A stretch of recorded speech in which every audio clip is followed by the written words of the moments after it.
예수선교회 설교방송 시간입니다.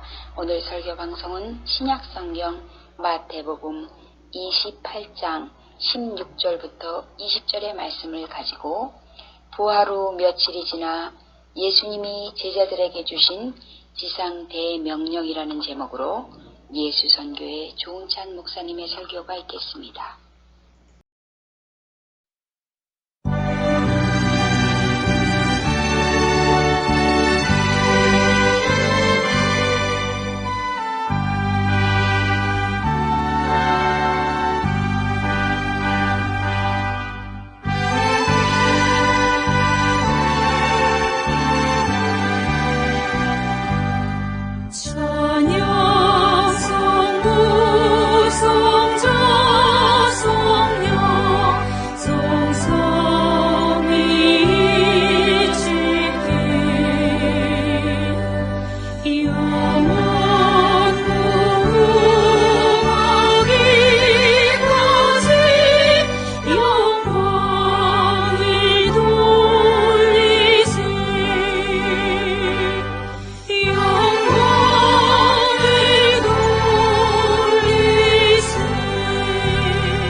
사도신경 암송하심으로 신앙 고백 드리겠습니다. 전능하사 천지를 만드신 하나님 아버지를 내가 믿사오며 그 외아들 우리 주 예수 그리스도를 믿사오니 이는 성령으로 잉태하사 동정녀 마리아에게 나시고 본디오 빌라도에게 고난을 받으사 십자가에 못 박혀 죽으시고 장사한 지 사흘 만에 죽은 자 가운데서 다시 살아나시며 하늘에 오르사 전능하신 하나님 우편에 앉아 계시다가 저리로서 산 자와 죽은 자를 심판하러 오시리라. 성령을 믿사오며 거룩한 공회와 성도가 서로 교통하는 것과 죄를 사하여 주시는 것과 몸이 다시 사는 것과 영원히 사는 것을 믿사옵나이다. 아멘.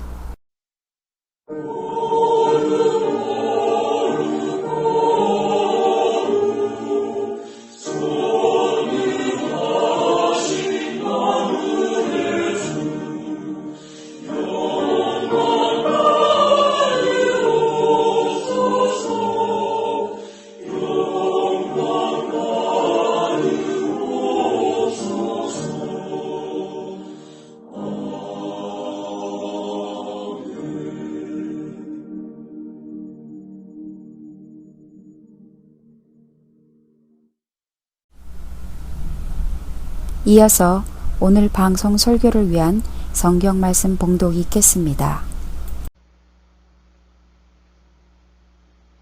11 제자가 갈릴리에 가서 예수께서 지시하신 산에 이르러 예수를 배웠고 경배하나 아직도 의심하는 사람들이 있더라. 예수께서 나와 말씀하여 이르시되 하늘과 땅의 모든 권세를 내게 주셨으니 그러므로 너희는 가서 모든 민족을 제자로 삼아 아버지와 아들과 성령의 이름으로 세례를 베풀고 내가 너희에게 분부한 모든 것을 가르쳐 지키게 하라. 볼지어다 내가 세상 끝날까지 너희와 항상 함께 있으리라 하시니라.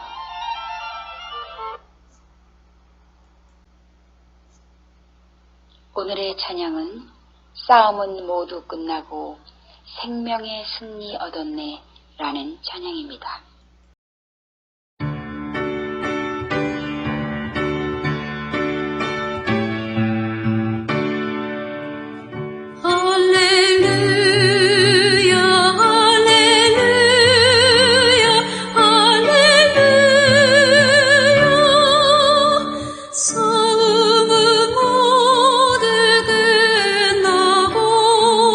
생명의 승리 얻었네.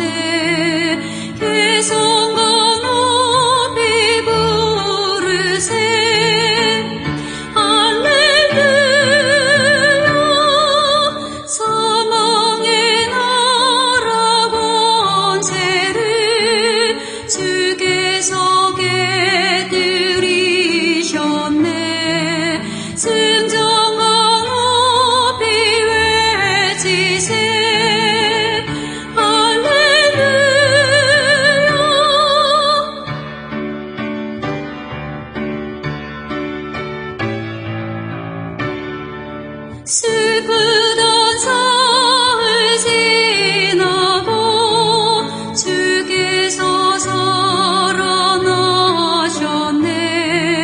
영광을 주께 돌리세.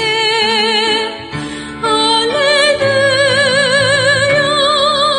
사망의 문을 잠그고 생명의 문을 여셨네. 부활의 찬송 부르세. 할렐루야. 아멘.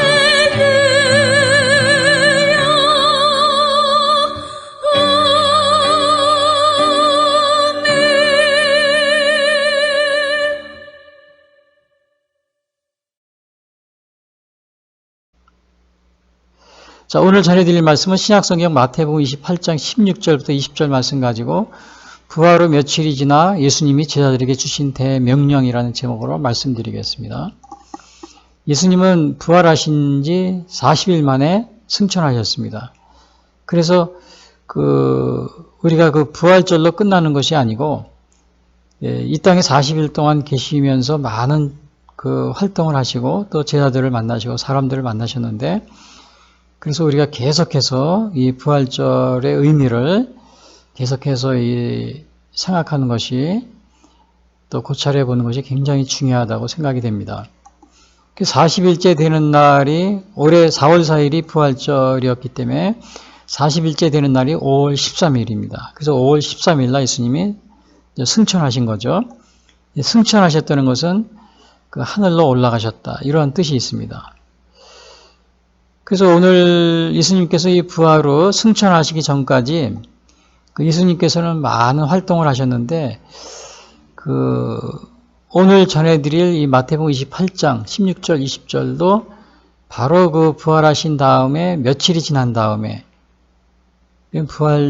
부활하신 날이 아니고요, 부활하신 지 며칠이 지난 다음에 활동하신 그러한 내용이 바로 오늘 마태복음 28장 16절 20절 오늘 봉독해드린 성경 말씀이요, 그거에 대한 말씀이 있습니다. 예수님이 부활하신 날 만난 사람으로는요, 부활하신 날 바로 그날 만난 사람은 제일 먼저 막달라 마리아, 그 다음에 다른 여자들 또 거기 있었어요. 막달라 마리아하고요, 또 베드로 사도를 만나셨고요, 그 다음에 엠마오로 가는 두 제자, 이렇게 부활하신 당일에는 이렇게 만나셨고요. 그리고 부활하신 부활하신 다음 주에는 제자들을 만나셨는데, 그 당시에 도마도 있었습니다. 의심을 많이 한 도마요. 요한복음 20장에 나옵니다. 20장 26절이에요. 그리고 그건 이제 예루살렘에서 만난 거죠. 그리고 이제 그 위에 언제인지는 모르지만, 부활하신지 언제인지는 모르지만, 고기를 잡고 있는 7 제자, 갈릴리에서 고기를 잡고 있는 7 제자를 만납니다. 그리고 오늘 마태복음 28장 오늘 읽어드린 오늘 성경 말씀인 갈릴리 어느 산에서 11사도, 오늘 여기 마태복음 28장에 나와 있는 읽어드린 성경 봉독해드린 그 내용입니다. 이 갈릴리 어느 산에서 11사도를 만난 그 사건이요. 그리고 이제 고린도전서 15장에 보면 500여 명의 형제들을 어디서 만난지는 알 수가 없어요. 500여 명의 형제들을 만났다고 그랬어요. 그리고 야고보를 만났다고 그러고요. 그리고 예수님이 이제 승천하시는 날은 11사도가 보는 가운데 베다니에서 승천하셨습니다. 사도행전 1장 25절에 나오죠. 그리고 이제 물론 승천하신 다음에 다시 또 나타나신 것이 사도 바울에게 다메섹 도상에서 나타나셨다. 그래서 예수님이 이렇게 부활하신 후에도 40일 동안 이 땅에 계시면서 수많은 사람들에게 나타나시고 또 말씀도 하시고 또 음식도 잡수시고 이러한 많은 이제 활동을 하는 것이 성경에 이렇게 나와 있습니다. 그래서 오늘 이 전에 읽어드린 마태복음 28장 16절 20절은 이게 부활하신 지 며칠째인지는 알 수가 없어요. 그래서 오늘 그 여기 설교 제목도 부활 후 며칠이 지나 이렇게 얘기를 했어요. 며칠이 지나. 그러니까 정확하게 뭐 일주일이다, 열흘이다 이렇게 알 수가 없지만 며칠이 지난 다음에 오늘 여기 제자들을 만나시는 그러한 장면이 오늘 28장, 마태복음 28장 16절부터 20절 말씀입니다. 그래서 먼저 여기서 보면은 16절부터 20절 그 내용을 보면 어떠한 것이 여기 적혀 있느냐면요. 그 먼저 11제자가 부활하신 주님을 만납니다. 만났는데 그 가운데 부활을 의심하는 제자들도 있다. 이런 말씀하십니다. 그래서 이게 16절부터 17절에 그런 얘기가 나와 있어요. 11제자가 부활하신 주님을 배웠으나 부활을 의심하는 제자들도 있었다. 근데 여기서 부활을 의심하는 제자들이 여기 11제자가 의심한 건지 아니면은 그 전에 만난 사람들이 의심한 건지 그거는 정확하게 알 수가 없다고 합니다. 정확히 알 수는 없지만 하여튼 의심하는 사람들이 있었다. 제자들 가운데요. 그것만은 분명한 것 같습니다. 그 11제자라고 그랬는데 11제자가 갈릴리에 가서 11제자라고 그랬는데 이 11제자는 가룟 유다가 빠졌죠. 그러니까 12명 제자 중에 11명입니다. 그리고 어디서 만났냐면 갈릴리에 가서 그랬어요. 16절이면 11제자가 갈릴리에 가서 예수님께서 지시하신 산에 이르러 그랬어요. 갈릴리에 가서. 그러니까 예수님이 갈릴리에 지시하신 곳으로 간 겁니다. 지시하신 곳으로. 그래서 오늘날도 물론 그 때로는 우리가 이렇게 예수님이 지시하신 곳에서 우리가 함께 모이고 만나고 그러한 것을 우리가 보게 되는데요. 오늘날 보면은 우리가 뭐 신령과 진정으로 예배하잖아요. 신령은 어느 곳에서든지 그러니까 뭐 굳이 우리가 특별히 뭐 모일 곳이 없다 이렇게 생각하는 경우가 있는데, 근데 여기 예수님은 여기서 보니까 분명히 갈릴리를 지명하시고 또 그곳에서 만나자 이렇게 또 우리에게 그 일정한 장소를 또 이렇게 지명하는 그러한 모습을 보게 됩니다. 오늘 우리에게 주님께서 우리에게 만나시기를 원하시는 그러한 장소는 어디인지 여러분 그거 생각해 본 적이 있습니까? 주님이 우리를 만나시기를 원하는 그런 장소는 어디인가? 그냥 집에서 요즘같이 뭐 그냥 온라인으로 예배드리고 어디서든지 예배드리면 교회 갈 필요 없어. 그냥 신령과 진정으로 예배드리면 돼. 마음이 중요하지. 대부분은 그렇게 생각하는 경우가 많이 있어요. 그러나 때로는 주님이 이렇게 어느 장소를 지정하시고 또 거기에서 만나자. 그 오늘날 우리에게 주님이 원하시는 그 장소 어디겠어요? 교회입니다. 교회. 대부분 여러분들이 그래서 혹시 아직 예수님을 영접하지 못하시는 그런 분들이 있다면은 자기 주위에 집주위에 가까운 곳에 이렇게 찾아가세요. 찾아가실 때 보면 요즘에 이단이 많으니까 조심하시고요. 이단이 아닌 곳에 꼭 그 주위에 이렇게 물어보시고 아는 목사님이나 이렇게 또 그런 분한테 물어보시고 가세요. 여러분이 정 알기 어려우시면 또 저희한테 이렇게 연락을 주셔도 저희들이 이렇게 안내를 해드립니다. 그 원하는 장소가 있다는 거예요. 주님이 여기서 그랬어요. 원하는 장소. 11제자가 갈릴리에 가서 예수님이 지시하신 산에 이르러 이제 그 산에서 이제 모인 겁니다. 지시하신 어느 산인지 몰라요. 근데 예수님은 주로 이렇게 산에서 이렇게 많은 활동을 하셨습니다. 우리가 잘 아는 여러분 산상수훈 있잖아요. 마태복음 5장에 나온 거예요. 이것도 산에서 한 가르침입니다. 5장에 보면요. 1절 예수께서 무리를 보시고 산에 올라가 앉으시니 제자들이 나온지라.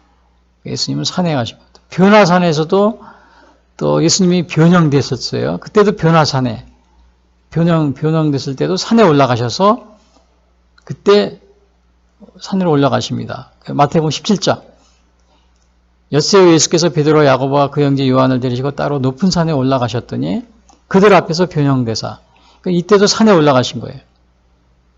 또 예수님이 마지막 종말에 대한 얘기를 하실 때도 이 감난산 위에 앉으셨을 때 제자들이 조용히 와서 이제 이렇게 물어봅니다. 이것이 마태복음 24장에 나와 있죠. 그러니까 예수님은 이렇게 산하고는 굉장히 이렇게 가까이 하시고, 그러한 모습을 우리가 보게 됩니다. 대부분의 우리 기도원도 보면은 되게 산에 있죠.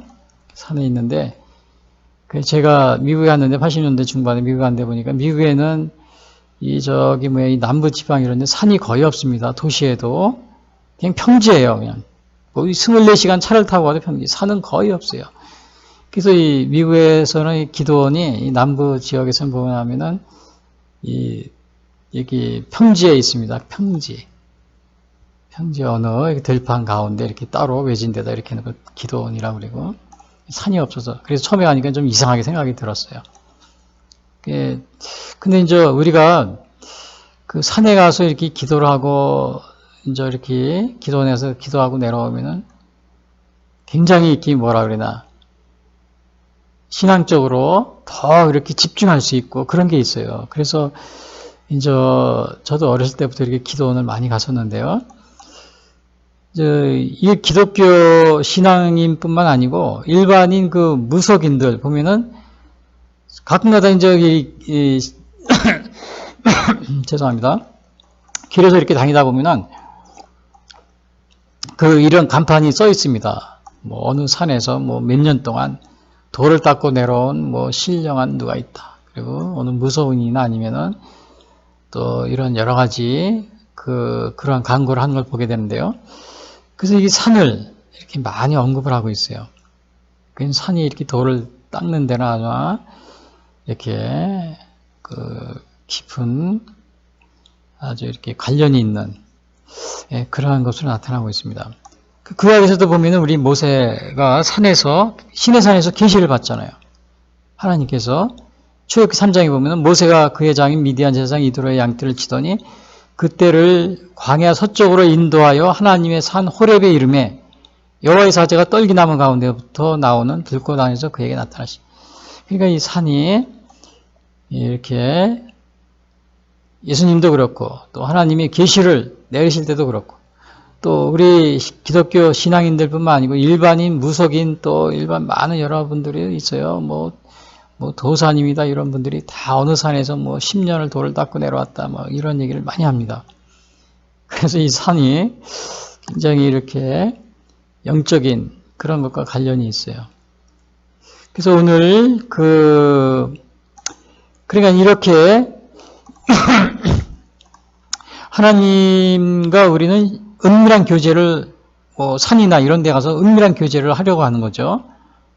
그런데 은밀한 교제를 한다고 해서 오늘날 혹시 여러분들은 공중예배에 참석하는 것을 기피하는 그런 구실로 삼고 있지 않습니까?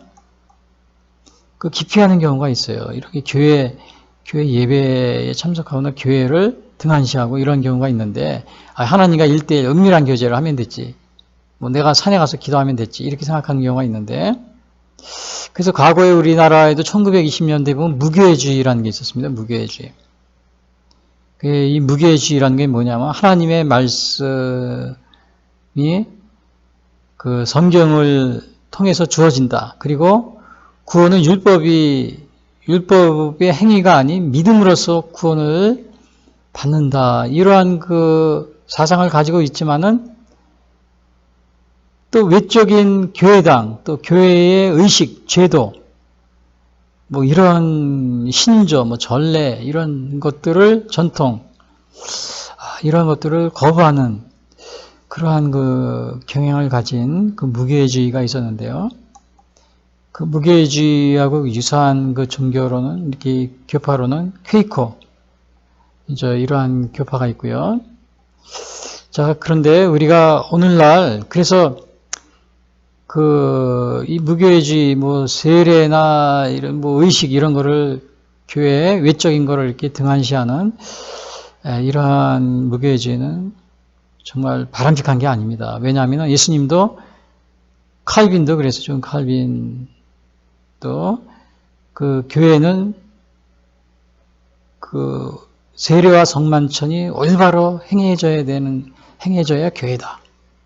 그러니까 세례와 성만찬 이러한 그 의식, 이러한 것을 꼭 행할 것을 이렇게 교회론에서 얘기를 하고 있습니다. 그래서 외적인 이 교회를 이렇게 완전히 무시하는 이런 무교회주의 같은 것은 바람직하지 않다. 그러니까 우리 하나님과 은밀한 교제를 중요하죠. 은밀한 교제하는 게 남들이 보지 않는 데서도.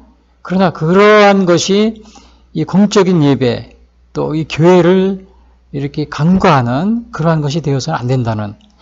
그러니까 그 공중 예배에 참석하는 것을 또 외적인 교회 이런 것을 기피하는 그런 구실을 삼고 있지 않습니까, 여러분?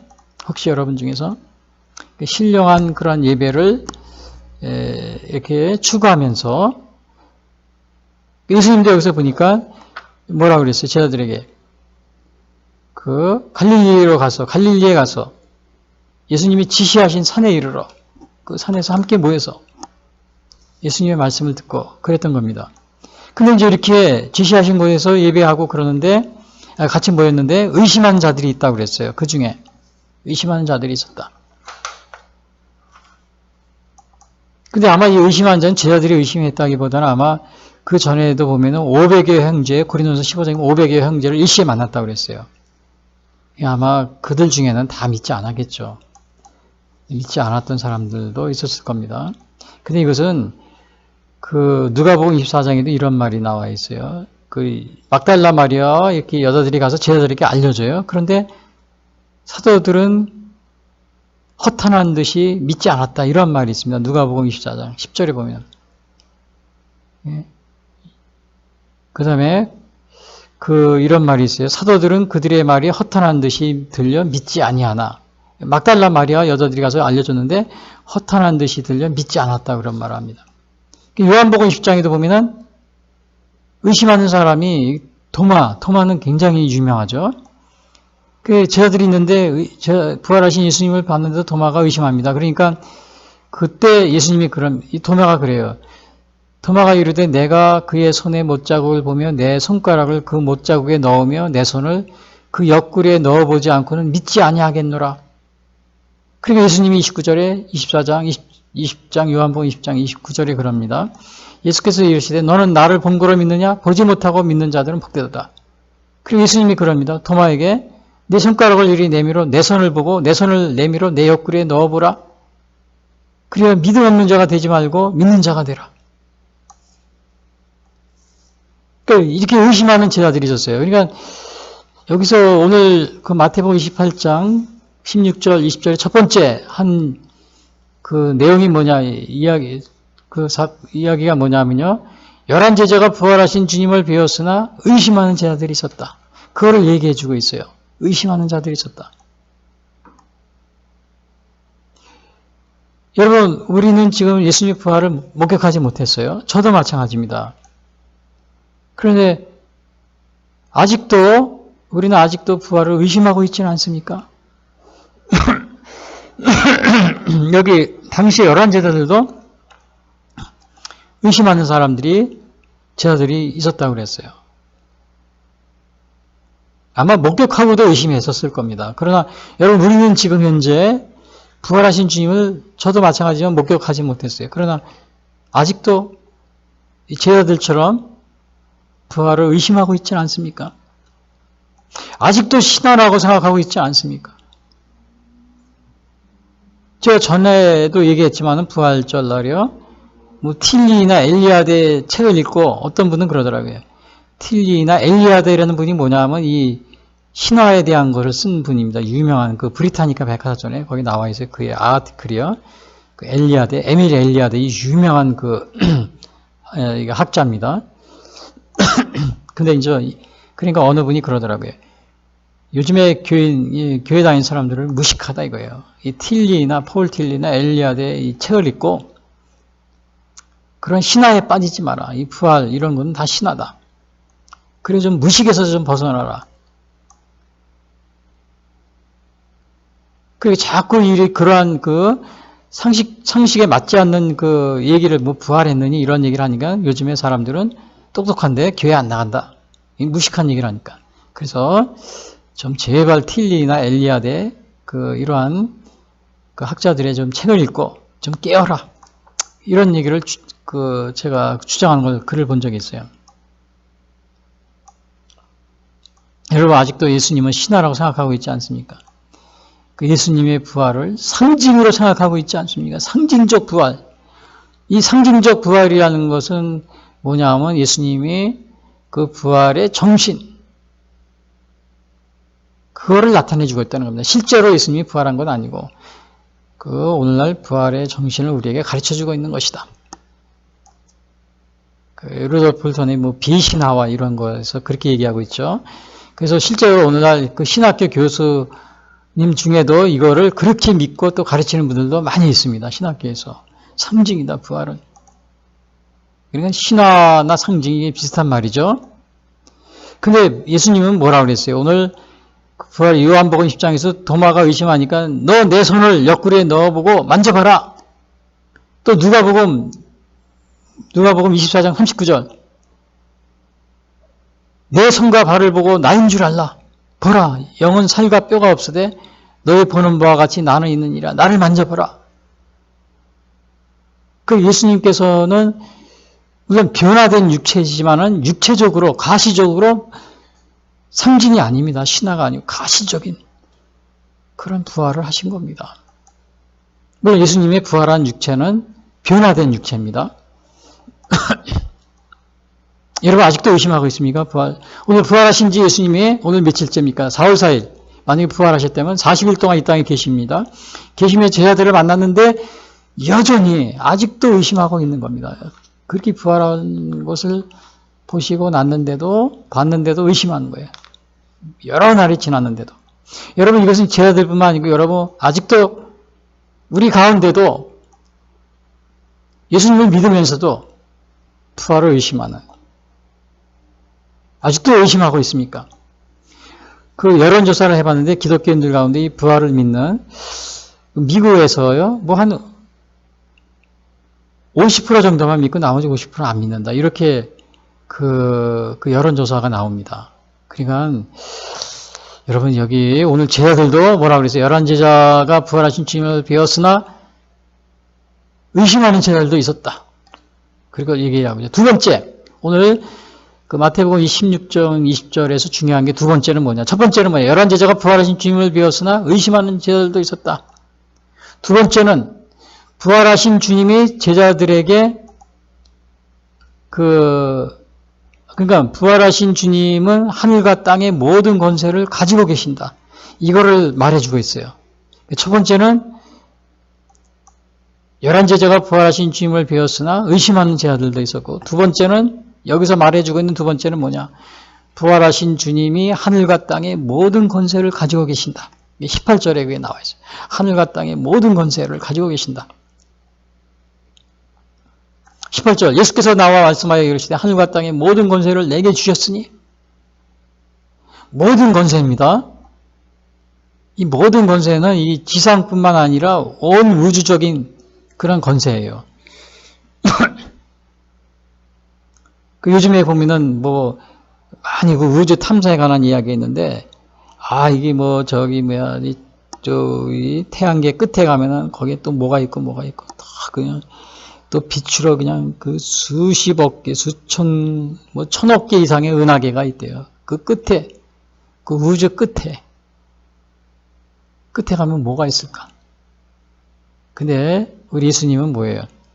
지상뿐만 아니라 이 우주적인 권세를 가지신 분입니다. 예수께서 나와 말씀하여 이르시되 하늘과 땅의 모든 권세를 내게 주셨으니. 그러니까 이 땅에서뿐만 아니라 우주적인 권세, 그런 것을 가지고 계신 분입니다. 그러니까 이것은 뭐 없던 권세를 받으신 것이 아니라 원래 예수님은 가지고 계셨어요. 그러나 오늘 여기서 이렇게 표현한 것은 중보자적인 왕으로서 이제 주님의 왕국의 통치권이 시작이 시작이 된다. 이런 것을 의미해 주고 있다는 겁니다. 예수님의 그 통치권, 그 중보자적인 왕으로서 통치권이 시작이 되고 있다. 우주적인 권세, 모든 권세, 그것이 시작이 된다는 것을, 그것을 나타내주고 있는 것을 보게 됩니다. 그러니까 아버지는 뭐예요? 모든 권세를 아들을 통해서만 행사하신다는 겁니다. 그것이 빌립보서 2장 10절에 나와 있어요.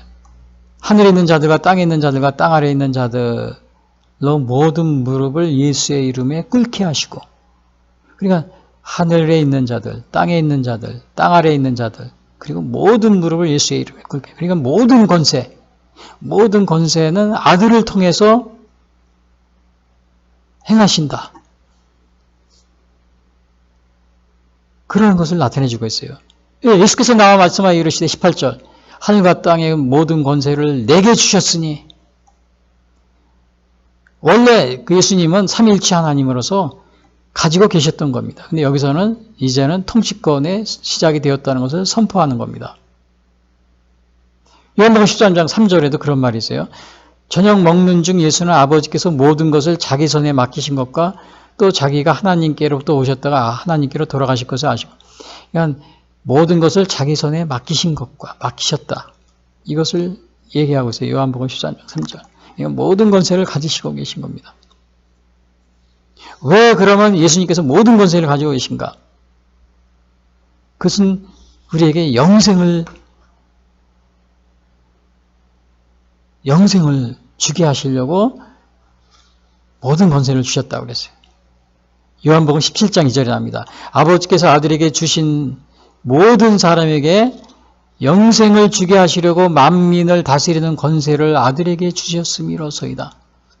영생은 그 유일하신 참 하나님과 그가 보내신 자 예수 그리스도를 아는 것이니이다. 요한복음 17장 2절. 그러니까는 그 모든 사람에게 영생을 주게 하시려고 만물을 다스리는 권세를 아들에게 주셨다. 오늘 요한복음 17장 2절에서 그걸 말씀하고 계십니다. 자, 우리 예수님에게 모든 권세가 주어졌어요. 근데 오늘날 그 영생이라는 게 뭡니까? 구원이잖아요. 그러니까 구원은 결국은 뭐예요? 예수님의 관할 안에 있다는 겁니다. 관할. 예수님께서 그 구원의 주가 되신다는 거예요. 구원의 주. 왜냐? 모든 권세를 예수님이 가지고 계신 거예요. 자, 예수님에게 모든 권세가 주어졌는데 오늘날 혼합주의, 종교를 믿는데 혼합주의, 뭐 예수님도 믿고 다른 종교도 믿고 다른 우상도 섬기고, 그 다음에 종교다원주의, 다른 종교에도 뭐 구원이 있고 뭐 무슨 뭐에도 있고 뭐에도 있고, 이게 막 그거를 종교다원주의잖아요. 우리가 오늘날 그거를 신봉하고 있지는 않습니까? 혼합주의나 종교다원주의를. 혼합주의나 종교다원주의가 올바르지 않다는 것은 오늘 여기에서 나타나고 있잖아요. 예수님이 그랬잖아요. 예수께서 나와 말씀하여 이르시되 하늘과 땅의 모든 권세를 내게 주셨으니, 모든 권세 예수님이 가지고 계신 거예요. 왜 모든 권세를 가지셨냐? 요한복음 17장이죠. 아버지께서 아들에게 주신 모든 사람에게 영생을 주게 하시려고 만민을 다스리는 권세를 아들에게 주셨음이니이다. 왜 주신 겁니까? 영생을, 구원을 주시려고, 모든 사람에게 구원을 주시려고. 그러니까 결국 이거는 뭐예요? 혼합주의, 우상을 섬기고 예수님도 믿고, 그 다음에 종교다원주의, 다른 종교도 믿으면서 예수님도 믿고, 이렇게 하는 것은 올바르지 않다는 것을 오늘 우리에게 보여주고 있어요. 이 근래에 그 어느 신학교 교수님이 이제 신학생들을 데리고 불교 사원에 가서 뭐 템플 스테이트를 했다. 그때 이제 이것이 많은 문제가 되고 그러는데, 물론 우리가 그 세상에 살면서 기독교인들과 또 세상 사람들 교제를 하지 말라는 것은 아닙니다. 교류를 해야죠. 다른 종교인도 사랑하고 우리가 함께 이 세상에 사니까요. 근데 이제 이 교수님의 문제는 다른 종교에도 구원이 있다. 그러한 의미를 가지고, 그러한 믿음을 가지고서 갔을 경우, 그 문제가 되는 겁니다. 그걸 또 가르치면서 그렇기 때문에 문제가 되는 거예요. 근데 그냥 단순히 우리가 정말 타종교인도 이렇게 이 땅에 살면서 모든 사람을 우리가 다 뭐 존경하고 사랑하고 또 친교하고 그런 거는 우리가 뭐 이 땅을 떠날 수는 없잖아요. 그런 거는 서로 사랑하고 친교하고 그런 거는 관계없죠. 뭐 예수님을 믿든 사람이든 안 믿는 사람이든 뭐 우상을 섬기는 사람이든 또 타종교이든. 근데 그런 것이 아니고 다른 종교에도 구원이 있다. 또 여러 가지 믿는 뭐 이런 거에도 다 예수님과 동일하게 구원이 있다. 이런 생각을 가지고 그것을 배우기 위해서 갔을 경우는 문제가 되는 거죠. 우리가 뭐 독립운동할 때 보면은 기독교인들도 뭐 33인 보면 기독교인이 뭐 열 몇 명 있고 또 뭐 다른 종교도 몇 명 있고 그랬잖아요. 그러니까 우리가 사회생활 하면서 이렇게 다른 종교인과 어울려서 지내는 건 좋은 겁니다. 근데 그러한 것이 아니고 예수님의 구원의 유일성을 믿지 않고 또 이렇게 기독교 신앙을 전도해야 이렇게 하나님의 말씀을 전해야 되는 사람들을 데리고 와서 기독교만이 유일한 구원이 아니라는 것을 가르치면서 그 사상을 확실하게 증거하기 위해서 데려왔다. 그렇게 문제가 되는 거죠. 그게 문제가 되는 겁니다. 그래서 지금 막 하겠는데, 근데 이제 그럼에도 불구하고 계속해서 그걸 주장하는 이러한 분들이 많이 있습니다. 우리나라에도 그 유명한 그 기독교 단체 있습니다. 기독교 단체 거기에서는 아주 공개적으로 이 종교다원제를 지지하고 뭐 동성애 차별금지는 말할 것도 없고요. 근데 예수님이 뭐라고 그랬어요? 여기서 만유의 주라고 그랬잖아요. 사도행전 10장 36절. 만유의 주 되신 예수 그리스도로 말미암아 화평의 복음을 전하사. 만유의 주, 로드 아브 올입니다. 그러니까 만유의 주. 모든 것의 주님이라는 거예요. 그러니까 모든 권세, 하늘과 땅의 모든 권세를 내게 주셨으니. 그래서 오늘 그 두 번째 메시지가 뭐냐면 첫 번째가 마태복음 28장 첫 번째 11제자가 부활하신 주님을 비웠으나 의심하는 자들도 있었다. 두 번째, 주님은 하늘과 땅의 모든 권세를 가지고 계신다. 부활하신 주님이요. 그것을 말하고 있어요. 그래서 모든 권세를 가지고 있기 때문에 우리가 혼합주의나 또 종교다원주의에 빠져서는 안 된다. 왜냐? 예수님을 통하지 않고서는 우리가 구원에 이룰 수가 없기 때문에. 요한복음 17장 2절에 그랬잖아요. 분명하게. 아버지께서 아들에게 주신 모든 사람에게 영생이 구원입니다. 구원하게 하시려고 만민을 다스리는 권세를 아들에게 주셨습니다. 모든 권세, 만민을 다스리는 권세. 모든 권세, 만민을 다스리는 권세. 분명히 여기 말하고 있잖아요. 요한복음 17장 2절에서. 예수님으로 만미암지 않고는 우리가 구원에 이룰 수 없다는 것을 여기 분명히 얘기하고 있어요. 하나 더 말씀드리면 그 불교에서 제가 어느 글을 읽다가 이런 글을 읽어본 적이 있는데요. 불교의 유명한 스님으로는 성철 스님이라는 분이 돌아가셨지만요. 1980년대가 돌아가셨죠.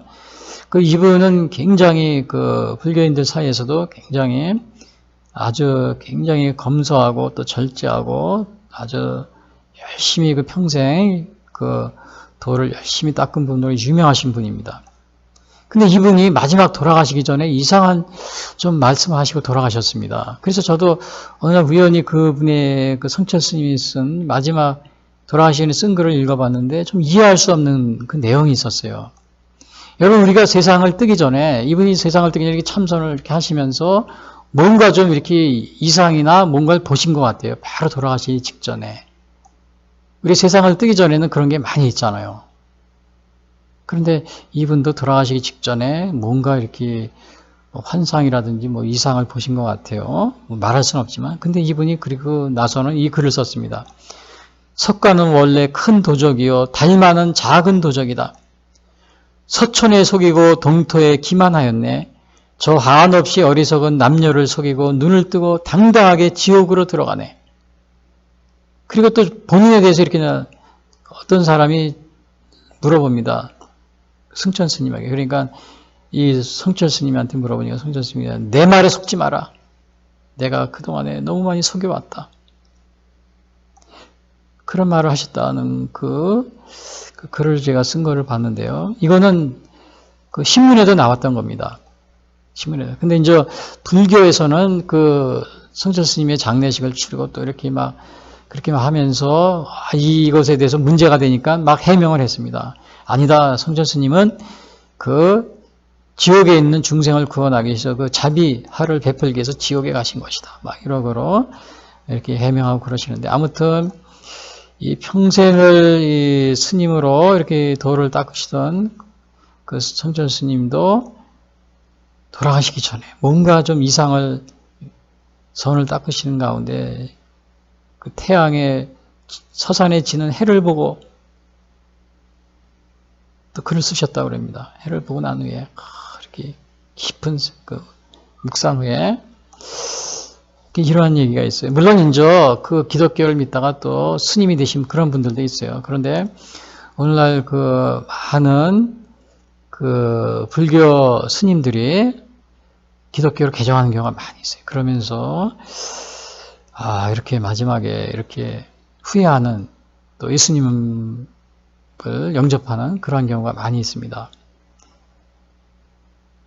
성철 스님도 석가는 원래 도적, 큰 도적이요 달마는 작은 도적이다. 서천에 속이고 동토에 기만하였네. 저 한없이 어리석은 남녀를 속이고 눈을 뜨고 당당하게 지옥으로 들어가네. 아마 지옥에 있는 또 부처님을 본 것이 아닌가 환상 중에 마지막에 돌아가시기 전에 그렇게 추측하는 분도 있습니다. 그리고 본인에 대해서 내 말에 이제 속지 마라. 내가 너무 많이 속였다. 이런 말씀하셨다고 합니다.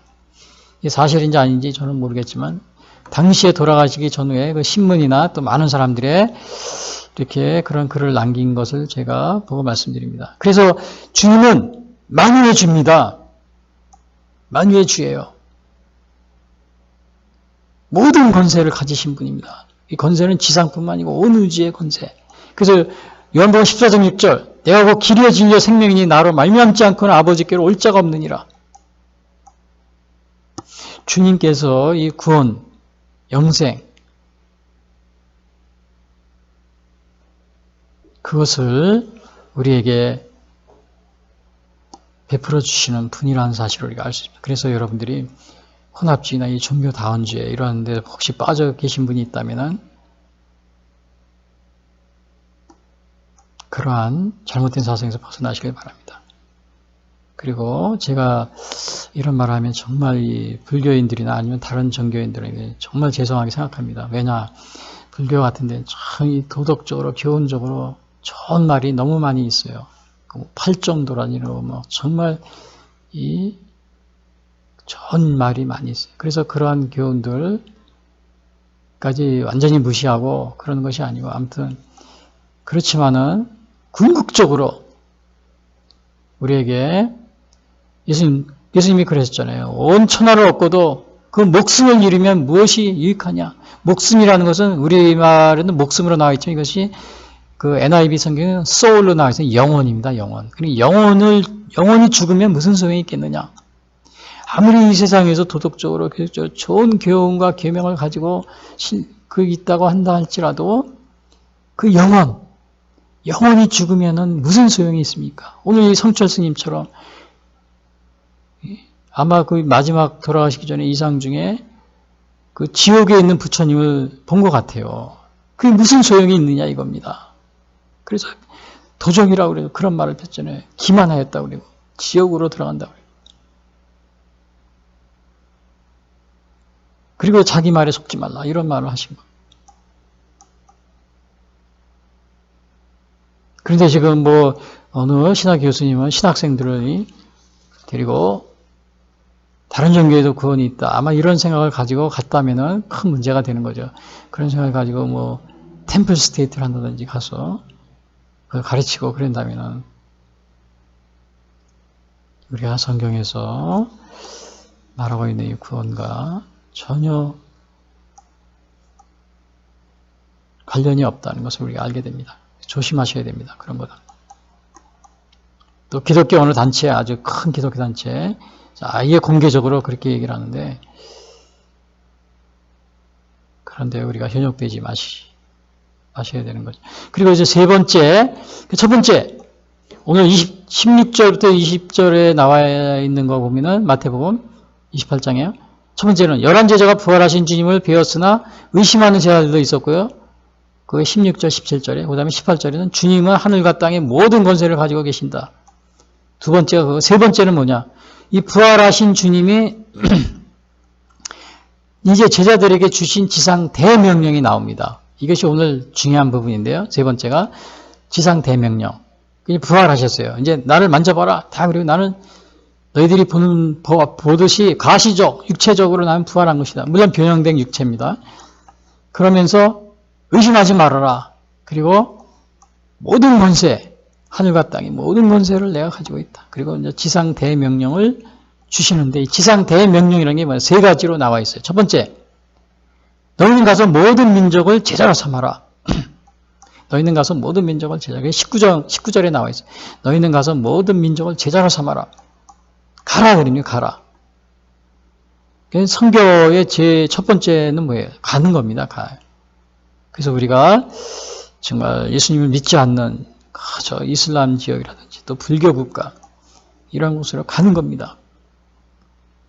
그 불교 국가나 아직도 뭐 미얀마나 아니면 저기 뭐 이슬람 국가 이런 데는 선교 잘못하면 정말 순교하게 됩니다. 목숨이 위태로워요. 네, 그런 데로 우리가 가서 전하는 겁니다. 가는데 모든 민족을 제자로 삼으라 했어요. 모든 민족. 모든 민족입니다. 과거에는 유대인들만 이렇게 구원이 있다고 생각을 했어요. 예수님도 그런 암시를 주고 있는 게 마태복음 10장에 보면 예수님도 그런 비슷한 말씀 하십니다. 예수님께서 12제자를 이제 파송하시잖아요. 그러면서 뭐라고 그러냐면은 이방인의 집에도 길로도 가지 말고 사마리아인의 고일로 가지도 말고 이스라엘의 잃어버린 양에게로 가라. 마태복음 10장 5절에 그런 얘기가 있습니다. 근데 이제 예수님이 부활하신 후에 여기 보니까 모든 민족에게로, 모든 사람에게로 가라. 모든 민족을 제자로 삼아라. 이 제자로 삼는다는 건 뭐냐? 가르치고 훈련시키다는 겁니다. 가르치고 훈련시켜라.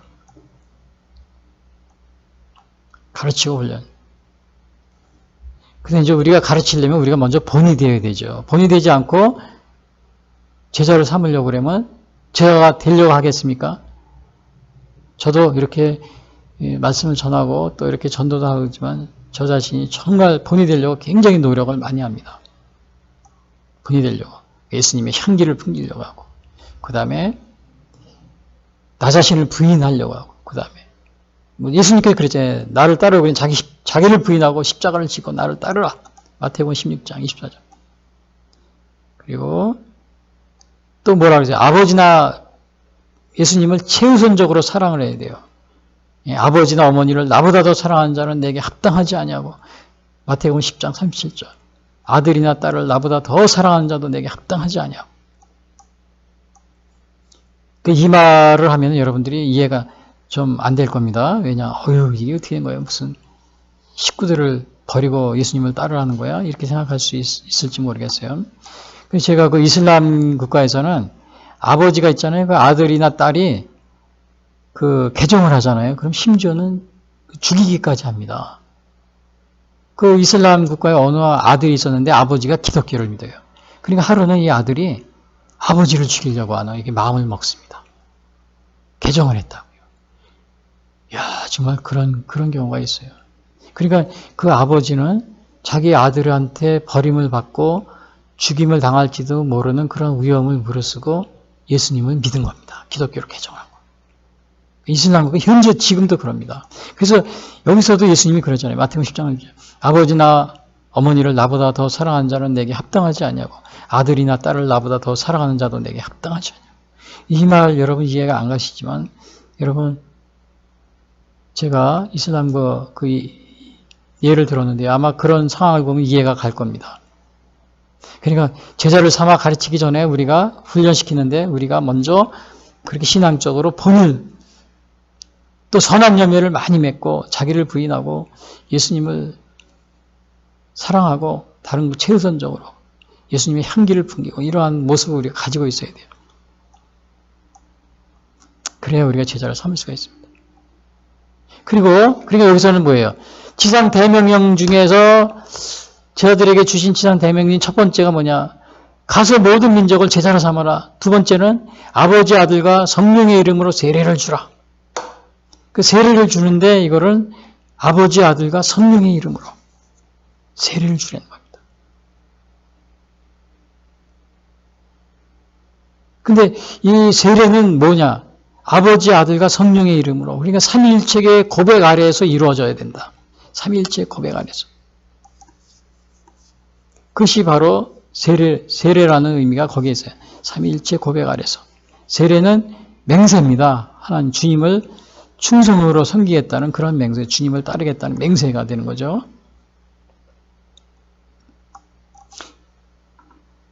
근데 이 맹세는 삼위일체의 고백 아래서 이루어진다. 삼위일체라면 성경에 없어요. 그러나 2세기경부터 이러한 말이 사용이 됐는데요. 이 삼위일체라는 것은 오늘날 그 삼위일체 때문에 수많은 이단들이 삼위일체를 부정하고 부인하는 가운데서 생겨납니다.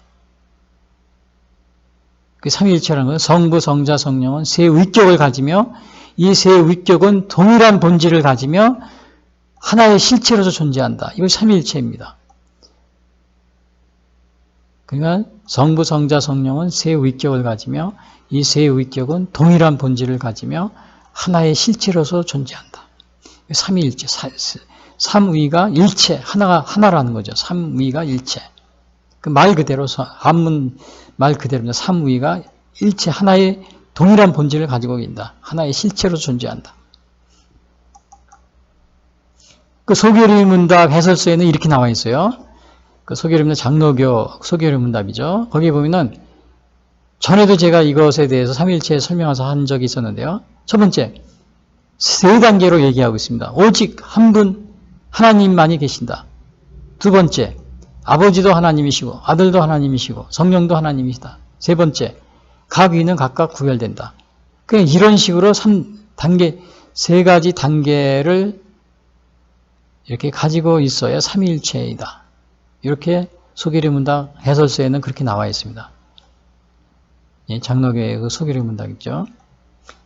오직 첫 번째, 오직 한 분 하나님만이 계신다. 두 번째, 아버지도 하나님이시고 아들도 하나님이시고 성령님도 하나님이시다.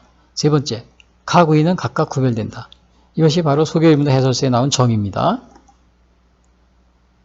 그러니까 성부, 성자, 성령은 세 위격을 가지며 세 위격은 동일한 본질을 가지며 하나의 실체로 존재한다. 이렇게 설명하려고 그러면 이해하기가 어려워요. 그러니까 이 소교리 문답의 그 설명처럼 이렇게 하시면 됩니다. 첫 번째, 이 세 가지 조건을 만족시켜야 돼. 첫 번째, 한 분 하나님만이 계신다. 두 번째, 아버지도 하나님이시고 아들도 하나님이시고 성령도 하나님이시다. 세 번째, 각 위는 각각 구별된다. 자, 이 세 가지 조건을 만족해야 삼위일체가 된다는 겁니다. 그렇게 생각하시면 좀 이해하기가 쉽죠. 근데 이 삼위일체의 고백 위에서 우리가 세례를 받아야 된다. 왜냐? 아버지, 아들과 성령의 이름으로 세례를 받으라고 그랬잖아요. 여기서 너희가 아버지, 아들과 성령의 이름으로 세례를 주고 분명히 그랬잖아요. 근데 이러한 것들은 그 고린도후서 13장 13절에도 똑같이 말씀하십니다. 주 예수 그리스도의 은혜와 하나님의 사랑과 성령의 교통하심이 너의 무리와 함께 있을지어다. 분명히 삼위일체 고백 아래서 세례를 주라고 합니다. 세례. 근데 만약에 그 예수님의 이 삼위일체 교리를 부정하는 이런 그 이단들이 있는데요. 이 아리우스파 이렇게 해가지고 거기에 연결된 것이 오늘날 여호와 증인인데 예수님을 뭐 그리스도다, 자기들은 그리스도인이다. 또 예수님을 구주로 고백한다. 다 그럽니다. 근데 예수님은 피조물이다. 하나님이 아니다. 근데 예수님이 만약에 피조물이라면 예수님이 그 문둥병자가 이렇게 왔을 때 죄를 용서해 주시잖아요. 마태복음 10장에 보면 너의 죄가 사해졌다. 용서해 주시잖아요. 이 죄를 용서해 주는 것은 피조물이 할 수 있는 게 아닙니다. 하나님만이 할 수 있어요. 근데 예수님은 직접 죄를 용서해 줬어요. 그러니까 거기에 있던 바리새인과 사두개인들이 뭐라고 그랬어요? 저가 누구에게 죄를 용서해 주는가 그랬어요. 죄는 하나님만이 용서해 줄 수 있는데 어떻게 저 예수가 죄를 용서해 주는가? 그리고 바리새인들이 막 책망을 합니다. 그리고 미쳤다고 그래요. 예수님은 하나님이시기 때문에 죄를 용서해 주시고, 그리고 만약에 예수님이 피조물이라면은 죄 용서해 주는 게 불가능하고, 또 예수님을 경배하잖아요. 오늘날은 예수님을 경배하고 찬양하는데, 이거 경배하고 찬양하면 안 되죠. 왜? 피조물한테 경배하고 찬양하는 건 우상 숭배가 되는 겁니다. 그러니까 예수님은 피조물이 아닙니다. 예수님은 피조물. 그래서 여호와 증인들은 예수님을 피조물로 생기고 뭐 그리스도라고 다 믿고 그런다 그러면서 경배하고 찬양하면 이게 우상이 되는 거예요. 모순이죠, 모순. 모순이 됩니다. 그래서 오늘 이 삼일체의 고백 안에서 우리가 세례를 받아야 된다. 중요한 것은요. 그리고 그 대명령이 뭐냐? 예수님이 주신 지상 대명령. 첫 번째가 너희는 가서 모든 민족을 제자로 삼아라. 두 번째가 아버지, 아들과 성령의 이름으로 세례를 주라. 삼위일체의 신앙 고백 안에 세례를 주라. 세 번째는 주님이 분부하신 모든 것을 가르치고 지키게 하라. 가르치고 지키게 하라. 그러니까 이것은 행함이 없는 믿음. 행함이 없어. 가르치고 지키라 그래서 지키라. 가르치는 교육이죠. 지킨다는 거 뭐예요? 행하라 이거예요. 행하라. 지키지 않는 거 행하지. 행함이 없는 믿음. 이건 믿음이 아니죠. 그래서 우리가 행하는 믿음이 있어야 돼요. 예수님을 하나님을 사랑한다 그러고 예수님을 사랑한다 그러고 교회 나와서 예수님 믿습니다. 사랑한다 그러고. 근데 여기서 가르치는 거를 우리가 뭐예요? 인본주의적 사상을 가르치면 안 되죠. 뭐 인문학을 가르친다든지 그거는 참조만 하라는 겁니다. 인문학이 주던 것이 아니고. 그래서 오늘날 교회에서도 보면 목사님들이나 이러면서 뭐 인문학 그걸 중요하다고 해서 가르치고 그랬는데 그건 참조만 하는 겁니다. 우리에게 가르치는 것은 가장 중요한 것은 하나님의 말씀, 성경에 나와 있는 하나님의 말씀, 이게 주된 것이 돼야 되고 나중에 그 인문학이라는 것은 보조적인 수단입니다. 보조적인 수단. 그걸 주로 하면 안 돼요. 그 인본주의 사상 이런 거를. 그래서 오늘날 이 동성애 또 이 페미니즘, 잘못된 페미니즘, 뭐 차별금지 이런 모든 것들은 뭐예요? 인본주의 사상. 성경의 가르침이 아니고 그걸 가르치는 겁니다. 교회에서 또 신학교에서. 그러니까 오늘날 이 전 세계 유럽, 미국 이런 전 세계 교회가 지금 반으로 나눠져 있어요. 이 동성애 문제, 이 차별금지법 이런 문제로 인해서. 왜냐? 인본주의, 성경에 나와 있는 하나님의 말씀을 가르쳐주는 것이 아니고 상대주의를 가르치는 상대주의, 인본주의, 상대주의. 그 상대주의는 언제부터 나왔냐면 이 그리스에 나온 이 쾌락주의, 에피쿠리스 학파가 상대주의를 주장하잖아요. 그러니까 소크라테스가 절대 진리를 주장하니까 이 에피쿠리스 학파는 뭐예요? 상대주의를 주장하고. 진리는 상대적이다. 오늘날 그것이 바로 이 동성애라든지 아니면 이 차별금지법이라. 뭐 이것이 교회 내에서도 이게 퍼져 있잖아요. 그래서 우리가 가르치는데 이 인본주의 사상이나 세속적인 인문학이나 아니면 이런 걸 가르치면 안 됩니다. 예? 잘못된 그 철학 이런 걸 가르치면 안 되고 상대주의 이런 진리를 가르치면 안 되고 성경에 나와 있는 하나님의 말씀을 가르쳐야 돼요. 그리고 지켜야 돼요. 동성애를 따르는 사람들이 교회 가지고 자기도 동성애를 계속하면서 그걸 버리지 않고 계속해서 예수님 사랑한다고 그러고 고백한다고 그러고 자꾸 그러고 그건 거짓입니다.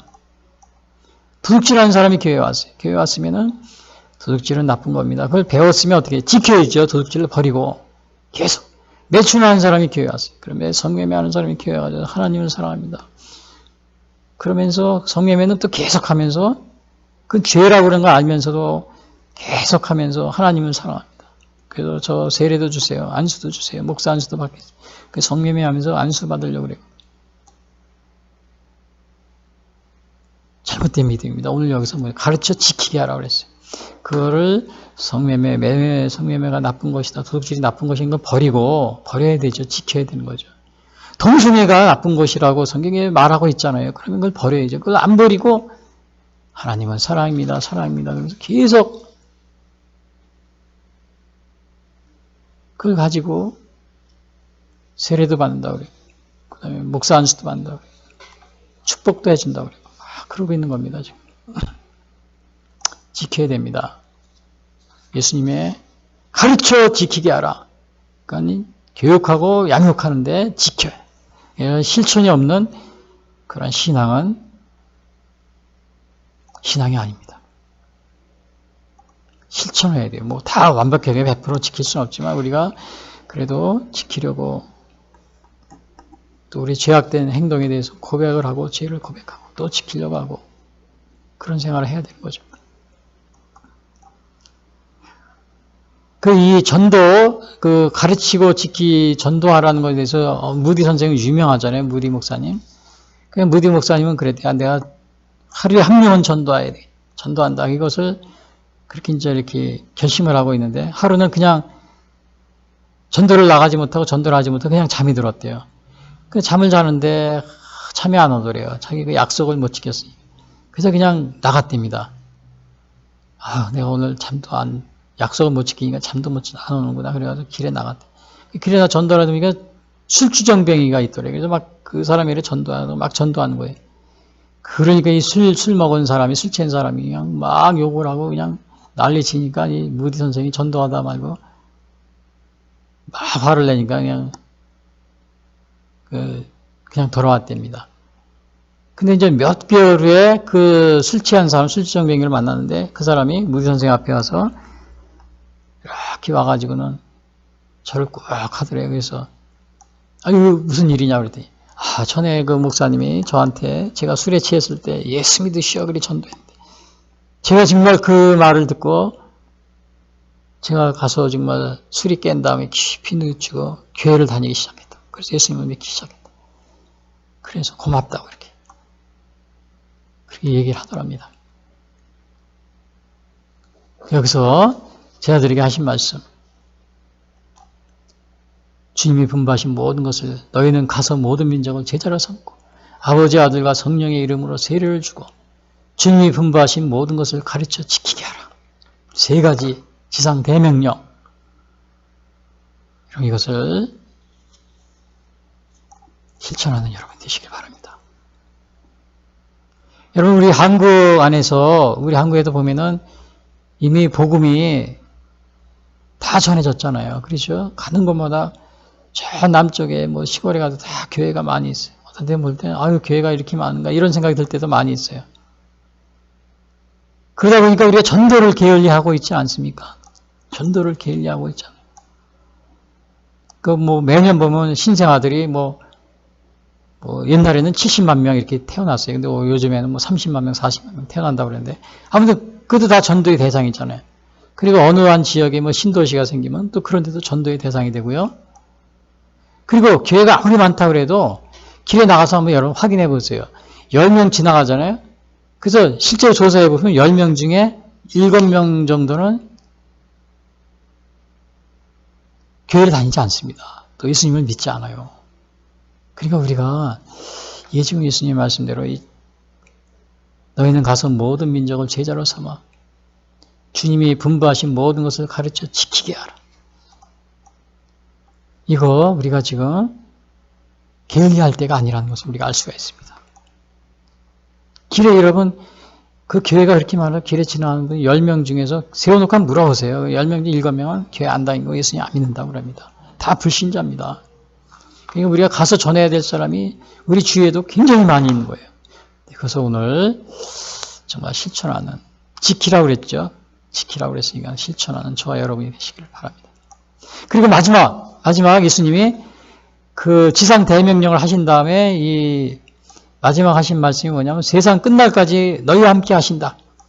그거를 얘기해 주십니다. 그것이 20절에 나와 있어요. 20절. 그 마태복음 28장 20절. 거기에 세상 끝날까지 너희와 항상 함께 있으리라 하시니라. 그러니까 예수님이 부활하신 예수님이 제자들에게 첫 번째 하신 얘기가 뭐예요? 11제자가 부활하신 주님을 배웠으나 의심하는 제자들도 있었다. 그것을 보여주고 있고요. 두 번째는 주님은 하늘과 땅의 모든 권세를 가지고 계신다. 그거를 부활하신 주님이 말씀하셨고, 세 번째는 부활하신 주님이 제자들에게 주신 지상 대명령. 지상 대명령이 뭐예요? 너희는 가서 모든 민족을 제자로 삼아라. 첫 번째. 두 번째, 아버지 아들과 성령의 이름으로 세례를 줘라. 세 번째, 주님이 분부하신 모든 것을 가르쳐 지키게 하라. 이것이 지상대명령. 지상대명령. 그리고 마지막 네 번째가 뭐예요? 예수님이 부활하신 주님이 말씀하신 게 뭐예요? 세상 끝날까지 우리와 함께 하시겠다. 그 약속을 해주십니다. 세상 끝날까지 우리와 함께 해주시겠다. 예수님이 40일 후에 승천하시잖아요. 40일 만에 승천하셨잖아요. 그러면 어떻게 함께 해주셔요? 예수님이 가시면서 보혜사 성령님을 우리에게 보내주시겠다고 합니다. 성령님은 삼위일체 가운데 한 하나님이시잖아요. 그렇죠? 성령님. 그 요한복음 16장 7절에 그럽니다. 그러나 내가 너희에게 실상을 말하노니 내가 떠나가는 것이 너희에게 유익이라 승천하시는 거예요. 40일 만에. 내가 떠나가지 아니하면 보혜사가 너희에게로 오시지 아니할 것이요. 가면 내가 그를 너희에게로 보내리니. 그러니까 예수님이 승천하시면서 보혜사 성령님을 우리에게 보내주신다는 겁니다. 그래서 2000년 전에 예수님이 가시면서 오순절 성령 강림 그 당시에 우리 성령님이 이 땅에 오셨어요. 그리고 그 오신 성령님이 오늘 예수님을 영접한 우리 믿는 모든 사람들에게 오늘 내주하고 계십니다. 왜냐? 예수님이 함께 세상 끝날까지, 그것이 언제까지냐? 세상 끝날까지 함께 하신다고 그랬어요. 요한복음 14장 16절에도 이런 말이 있어요. 내가 아버지께로 구하겠으니 그가 또 다른 보혜사를 너희에게 주사 영원토록 너희와 함께 있게 하리니. 그러니까 주님이 가시면은 보혜사가 오시는데 그 보혜사가 언제까지 우리와 함께 하니? 영원까지. 영원토록. 그러니까 예수님이 오실 때까지. 그러니까 지금 여러분들은 혼자예요? 아니에요? 혼자가 아니에요. 여러분들이 감옥에서 10년, 20년, 20년, 40년 평생 감옥살이를 하고 있다 할지라도 그 마음에 예수님을 영접하고 있으면 예수님이 계시면 혼자가 아닙니다. 혼자가 아니에요. 예수님이 함께 하시는 거예요. 어느 사형수가 있었는데 이 사형수가 불교도 신도했었대요. 근데 사형수가 누구 살인죄를 저지르고 들어왔는데 정말 자기를 비관하고 막 그랬었는데 하루는 감옥에서 예수님을 영접했어요. 성경을 읽다가 어느 성경 나눠주고 그런 게 있었잖아요. 성경을 예수님을 영접하고 변화가 됐어요. 그러니까 그 예수님을 영접한 이 사형수의 마음속에 뭐가 있겠어요? 성령님이 함께 하시는 겁니다. 함께. 혼자가 아니에요. 그리고 이게 변화되고 나서는 예수님 영접하는 이 사람이 정말 얼굴색도 변하더랍니다. 변화된 모습으로 그 감옥에서. 그래서 많은 사람이 전도도 하고. 물론 마지막엔 사형제도 때문에 어쩔 수 없이 세상을 떴지만요. 그가 혼자가 아니라는 것을 친구가 생긴 겁니다. 성령님이 함께 감옥에 혼자 있었지만 세상 끝날까지 우리 함께 하시는 겁니다. 그래서 시편 127편의 1편에 그럽니다. 내가 산을 향하여 눈을 돌리라. 나의 도움이 어디서 올까? 나의 도움은 천지를 주신 하나님에게로다. 그리고 마지막입니다. 여호와께서 너를 지켜 모든 환난을 면하게 하시며 또 내 영혼을 지키시리로다. 여호와께서 너의 출입을 지금부터 언제까지? 영원까지 지키시리로다. 영원히 우리와 함께 하시는 겁니다. 우리는 혼자가 아닙니다. 그래서 오늘 예수님께서 부활하신 예수님이 이제 말씀하신 게 뭐예요? 세상 끝날까지 우리와 함께 하신다. 그 약속을 하십니다. 세상 끝날까지. 승천하셨지만 보혜사 성령님을 우리에게 보내주셔서 이 성령님 하나님이 우리의 마음 가운데 내주하고 계신 겁니다.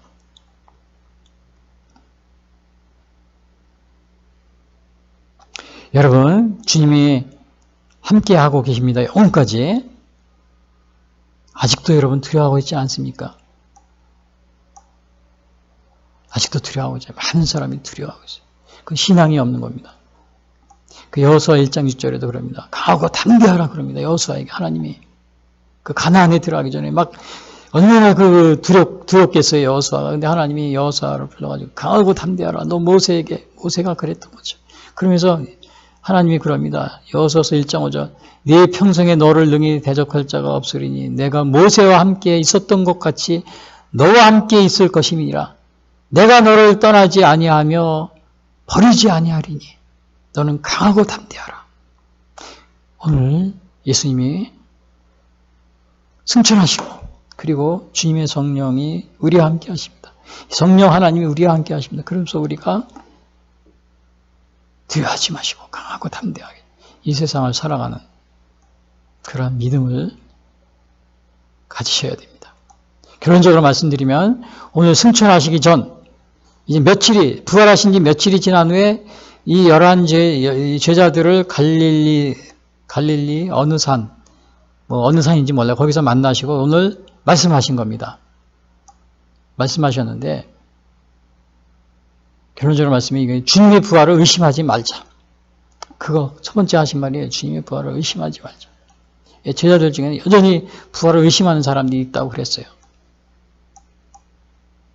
그래서 여러분 아직도 예수님의 부활을 환영 또 아니면 지금 어느 교회 다니는 사람도 마찬가지고 신학의 교수님이나 이런 분들 신화다 상징이다. 아직도 여러분 그렇게 생각하고 있습니까? 아직도 제자들도 의심하는 사람이 있어요. 예수님이 깨우쳐 주셨어요. 예? 나를 직접 만져봐라. 뭐라고 그러셨습니까? 영은 살과 뼈가 없으되 누가복음 24장 나는 있느니라 만져봐라 그랬잖아요. 도마가 의심하니까 도마한테도 너가 나의 손을 만져보고 내 옆구리에 손을 넣어봐라. 이 부활하신 주님은 가시적, 인격적 상징이나 신화가 아닙니다. 그리고 오늘 이 결론 여기 주님의 부활을 의심하지 말고 여러분 또 주님의 이 부활하신 주님의 지상 대명령 너희는 가서 모든 민족을 제자로 삼고 아버지 아들과 성령의 이름으로 세례를 주고 또 주님이 분부하신 모든 것을 가르쳐 지키게 하는 이 지상 대명령을 여러분 실천하시고 그 다음에 부활하신 주님이 세상 끝날까지 우리와 함께 하신다고 그랬어요. 그러니까 두려워하지 마시고 함께 하십니다. 세상 언제까지? 세상 끝날까지. 시편 46편 1절 하나님이 우리의 피난처시요 힘이시니 환난 중에 만날 큰 도움이시라. 그러므로 땅이 변하든지 산이 흔들려 바다 가운데 빠지든지 바닷물이 솟아나고 뛰놀든지 그것이 넘침으로 산이 흔들릴지라도 우리는 두려워하지 아니하리로다. 두려워하지. 왜 우리가 두려워하지 않습니까? 예수님이 승천하시면서 성령님을 우리에게 보내주신다고 그랬어요. 요한복음 14장 6절 내가 아버지께 구하겠으니 그가 또 다른 보화의 살을 너희에게 주사 영원토록 너희와 함께 있게 하리니.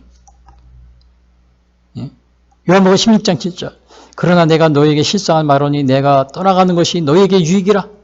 내가 떠나가지 않으면 보혜사가 너희에게로 오시지 아니할 것이요 내가 가면 내가 그를 너희에게 보혜사 성령님을 너희에게 보내주실 것이라. 그러니까 예수님의 승천은 40일 만에 승천하시면서 보혜사 성령님을 우리에게 보내주시기로 약속을 하셨는데 그 약속대로 우리에게 오셨죠. 오순절 성령 강림절 날. 그래서 지금 우리와 함께 하십니다. 여러분 우리와 함께 세상 끝날까지 함께 하시면 여러분 두려워하지 마시기 바랍니다. 오늘 승천하시기 전에 예수님께서 그 갈릴리의 어느 산에서 제자들을 만나시고 하신 이 말씀 대로 의심하지 마시고 또 우리의 주님은 하늘과 땅의 모든 권세를 가지고 계시기 때문에 주님을 말미암지 않고는 우리가 구원을 받을 수 없다는 이 사실을 명심하시고 또 지상 대명령 이거를 기억하시고 또 끝날까지 함께 하신다는 약속의 말씀이고 두려워하지 말고 담대하게 살아가는 여러분 되시길 바랍니다. 지금까지 예수 선교의 설교 방송을 시청해 주신 분들께 감사를 드립니다. 요한복음 3장 16절은 하나님이 세상을 이처럼 사랑하사 독생자를 주셨으니 이는 저를 믿는 자마다 멸망치 않고 영생을 얻게 하려 하심이라 라고 말하고 있습니다. 또한 성경은 예수 그리스도를 영접하는 모든 사람들에게 영원한 생명을 약속하고 있습니다. 요한일서 5장 11절에서 13절은 또 증거는 이것이니 하나님이 우리에게 영생을 주신 것과 이 생명이 그의 아들 안에 있는 그것이니라. 아들이 있는 자에게는 생명이 있고 하나님의 아들이 없는 자에게는 생명이 없느니라. 내가 하나님의 아들의 이름을 믿는 너희에게 이것을 쓰는 것은 너희로 하여금 너희에게 영생이 있음을 알게 하려 함이라 라고 말하고 있습니다. 아직 예수님을 영접하지 못하신 분들은 이 시간 주님을 영접하시기를 바랍니다. 이 방송을 들으시고 기독교 신앙에 대하여 더 알기를 원하시는 분들은 예수 선교회 홈페이지 www.missionchrist21sd.com으로 방문해 주십시오. 다음 방송 시간까지 안녕히 계십시오.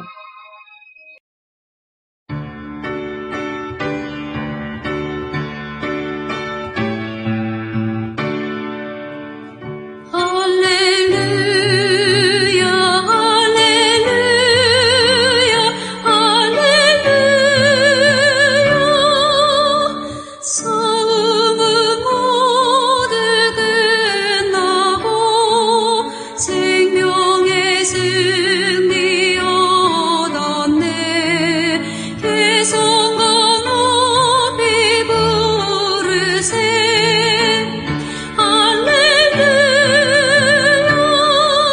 사망의 나라 권세를 주께서 깨뜨리셨네. 승전과 높이 외치세. 할렐루야.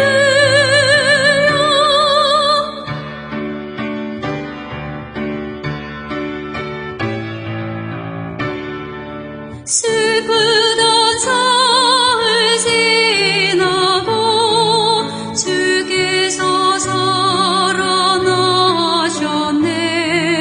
영광을 주께 돌리세. 할렐루야. 사망의 문을 잠그고 생명의 문을 여셨네. 부활의 찬송 부르세. 할렐루야.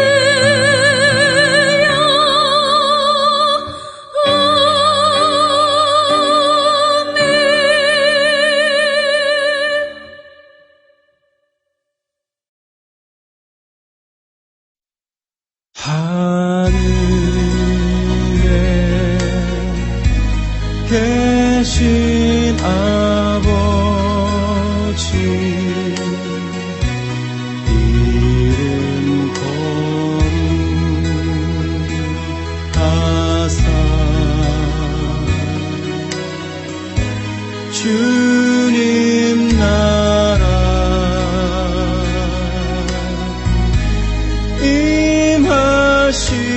임하시고 뜻이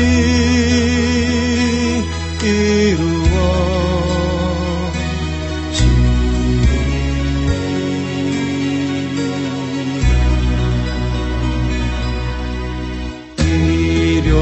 일용할 양식 주시고 우리들의 큰 죄 다 용서하옵시고 또 시험에 들게 마시고 악에서 구원하소서. 대개